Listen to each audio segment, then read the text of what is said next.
Leakage power dissipation grows with every generation of CMOS process technology. This leakage power is not only a serious challenge to battery-powered or portable products, but increasingly an issue that has to be addressed in third-party equipment such as servers, routers, and set-top boxes. To reduce the overall leakage power of the chip, it is highly desirable to add mechanisms to turn off blocks that are not being used. This technique is known as power gating.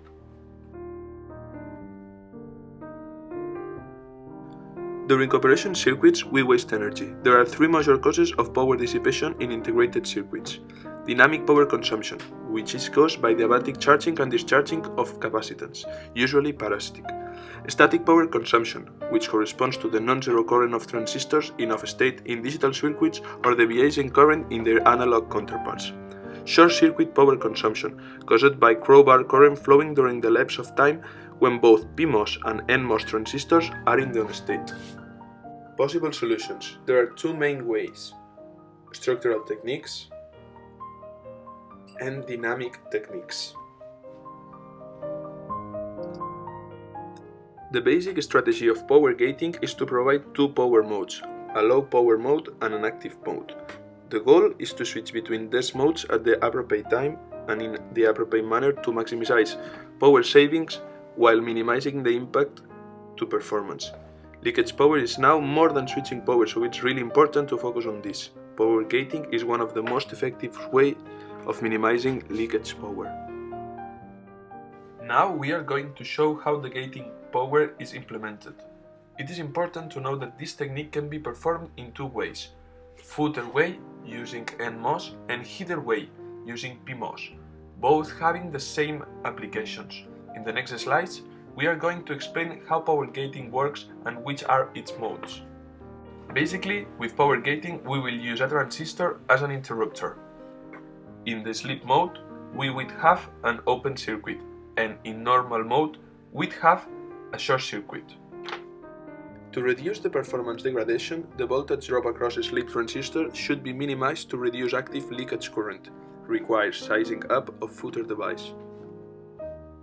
During the sleep mode, all of the internal capacitive nodes and BGND node are charged up to near VDD. Requires sizing down of footer device to reduce standby leakage.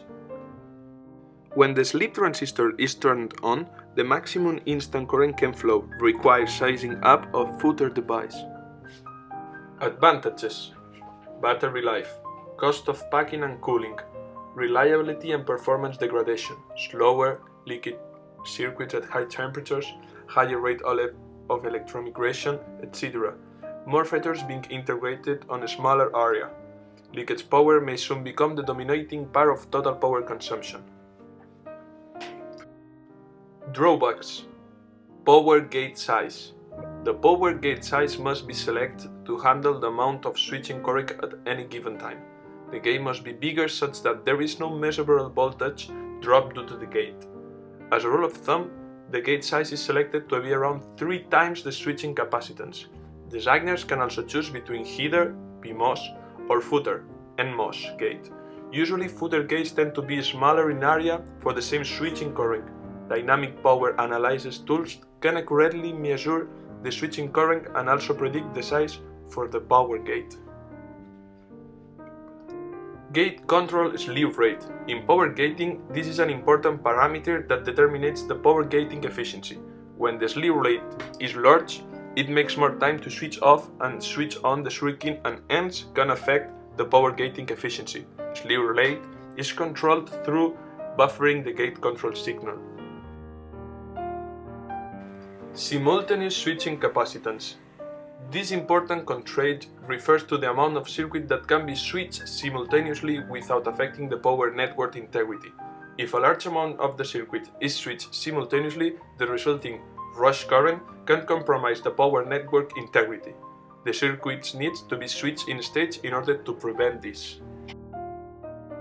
This figure shows an example activity profile for a subsystem using clock gating to reduce power. This figure shows an example activity profile for the same subsystem with basic power gating implemented. The response time between the wake event and having clocks running may be significant and cannot be ignored at the system design level. This last figure shows that the leakage power savings are not perfect and instantaneous. The full leakage power saving takes some time to reach target levels. This is due to partly to the thermal profile of the preceding activity and partly to the non-ideal nature of the power gating technology. Therefore, the achievable savings are compromised to some extent. Once we have understood the importance of this slide, it is really easy to get graphically the practical meaning of what we explained before. In other words, thanks to those plots, we can deeply understand the last purpose of it. Power gating is a technique for saving leakage power by shutting off the idle blocks. Experimental results show that by compromising 4% of the total area and 5% of the dynamic power, we can achieve 47% leakage power saving while maintaining the same performance. With technology scaling down, the saving is significant. We conclude that we can benefit from the power gating technique in future technology nodes.